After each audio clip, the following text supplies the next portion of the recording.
Well, things are picking up now. Falcon and the Winter Soldier, episode 2. I actually hadn't realized that this thing's only 6 episodes long. I hadn't bothered to check that. So it's moving at a pretty good pace, even given the fact that these episodes are longer than, say, the episodes of WandaVision were.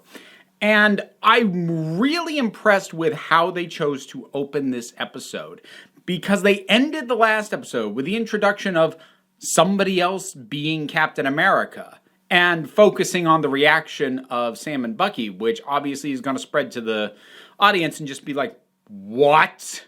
How freaking dare you? And so to open on John Walker, to start with him and to have us get a sense of who he is, get a sense of what drives him, get a sense of what he is hoping to accomplish by putting on this outfit and carrying the shield and having the moniker of Captain America, that's a really smart move because it makes him way more nuanced. If we hadn't started from him, if we had immediately gone into, say, the argument between Sam and Bucky about Sam's giving up the shield, we would have been much more in their headspace of, this is so fundamentally wrong, how did this happen?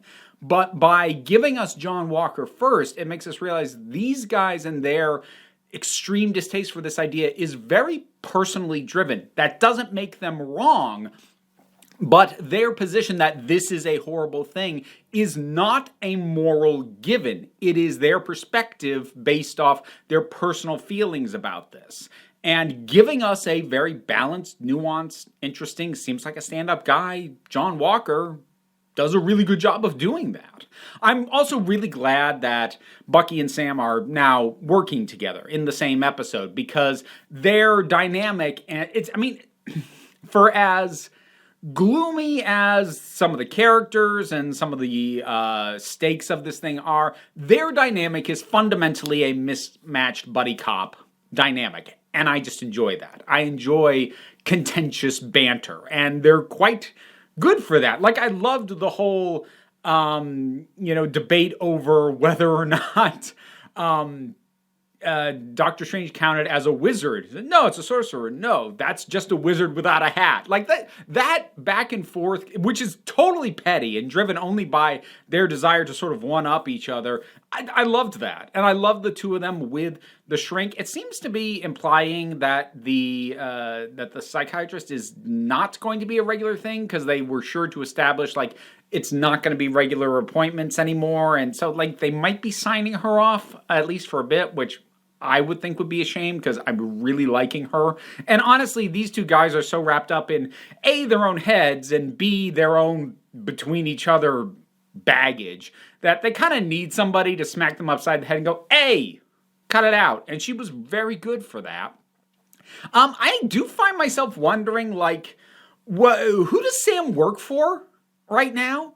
Because, he describes himself as a free agent, and obviously Tony isn't around to finance the Avengers anymore.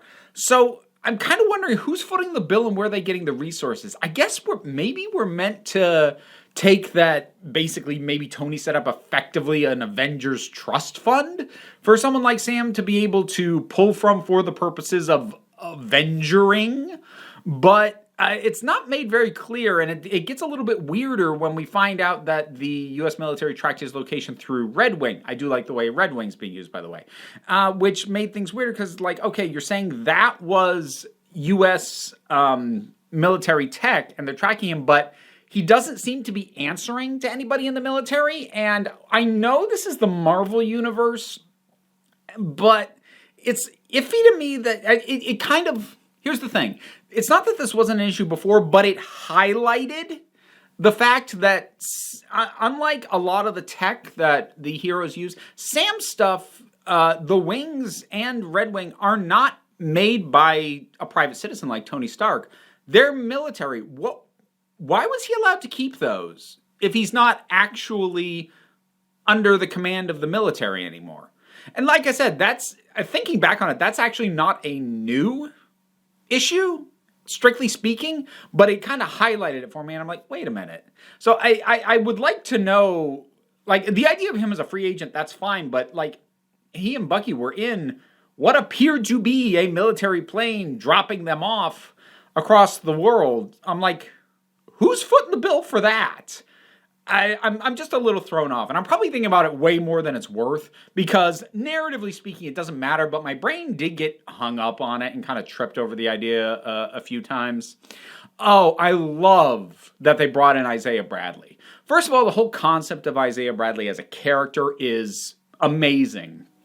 And I wish I'd read more stuff. I haven't read like his proper introduction, but I've seen some stuff with him in the comics, and it's a really smart idea because, well, we can look at actual U.S. history with things like the Tuskegee experiments to realize that, well, if America was going to try to fairly recklessly and likely fatally recreate the super soldier serum that was destroyed, who are they going to test it on?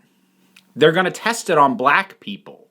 And even if it worked for the time at which it would have happened to him, they are not going to publicize, hey, we basically now have a black Captain America. No, absolutely not. They would never make that public.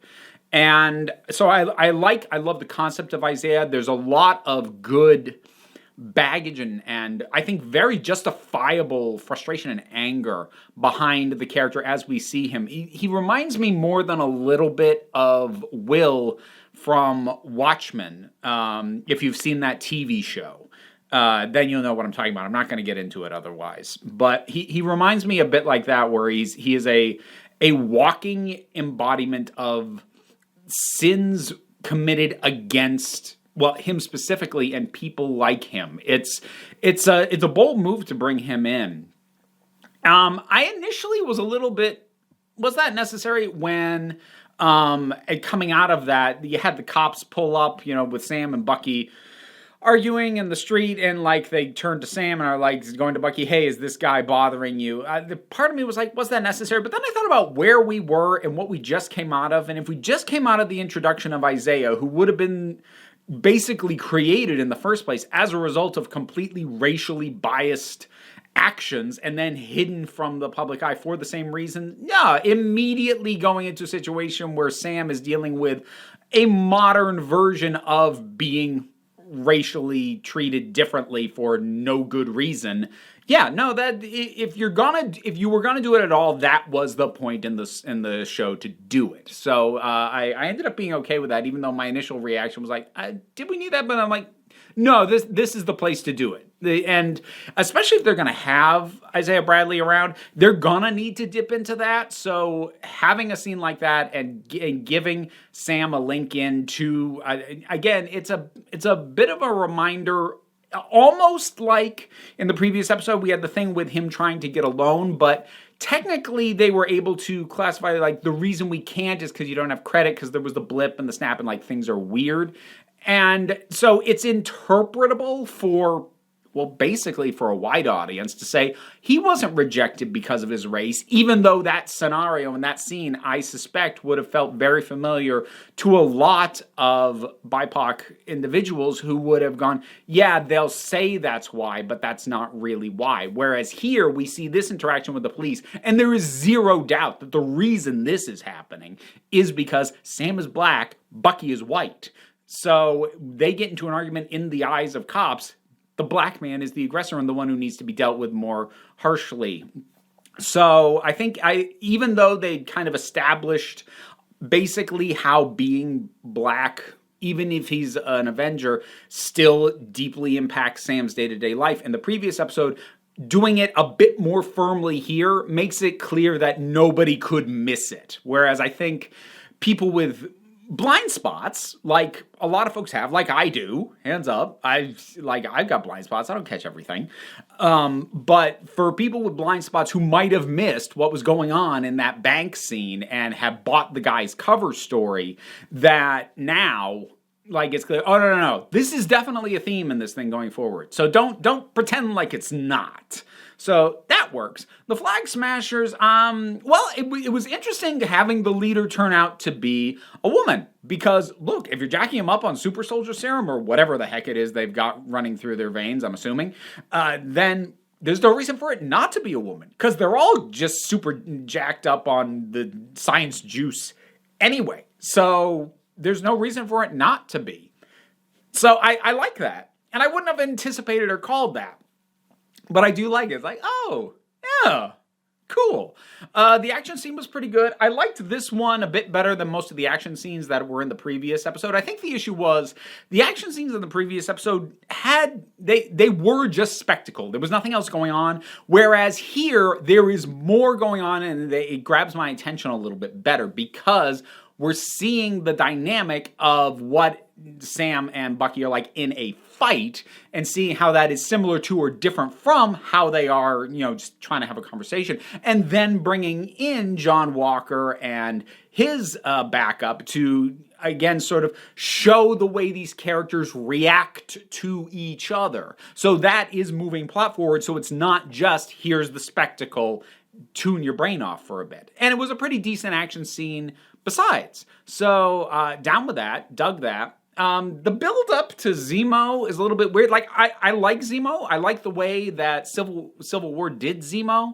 And I think he's kind of underrated as a villain. And I like the idea that they brought him back, but they built him up a bit, almost like Hannibal Lecter. And I don't know. That might have been a little much. That felt slightly overblown, given how ultimately very grounded this universe's take on Zemo is. So I'm a little bit thrown off by that.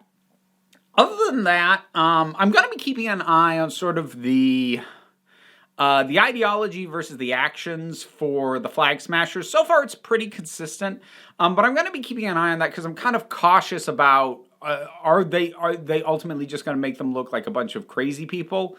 Because there's a very fine balance to be struck here, because they are basically violent terrorists who think the world was better when half the population was not here.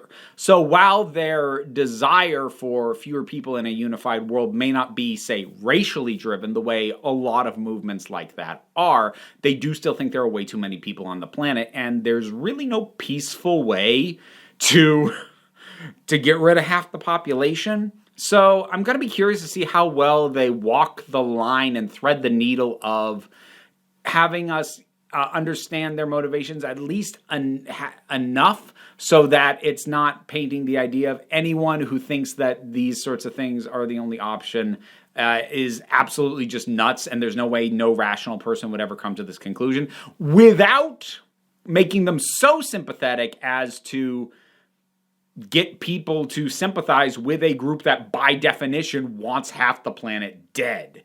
Like, that's a fine line to walk. I wouldn't try and walk it, personally. We'll see if they pull it off. So far, I think they're doing all right, but I'll be cautious of that as we go forward and get more from the Flag Smashers.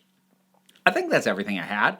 Yeah, I'll wrap it up there. So, Falcon and the Winter Soldier, Episode 2. What'd you think about it? Whatever your thoughts are, drop something down in the comments. Let's talk about it. I have a Patreon. Normally the link would go up there, but YouTube's being very stupid about that lately, and it's kind of broken, so down in the description if you need it. Any amount you are able to help is, of course, a huge assistance to me. This is my job. This is how I make my living. Barely, but I do. But even if you can't, the usual stuff, like, share, subscribe, all helps. No pressure on that either, though, because take a relaxed attitude around here. So just come on back next time you need a break.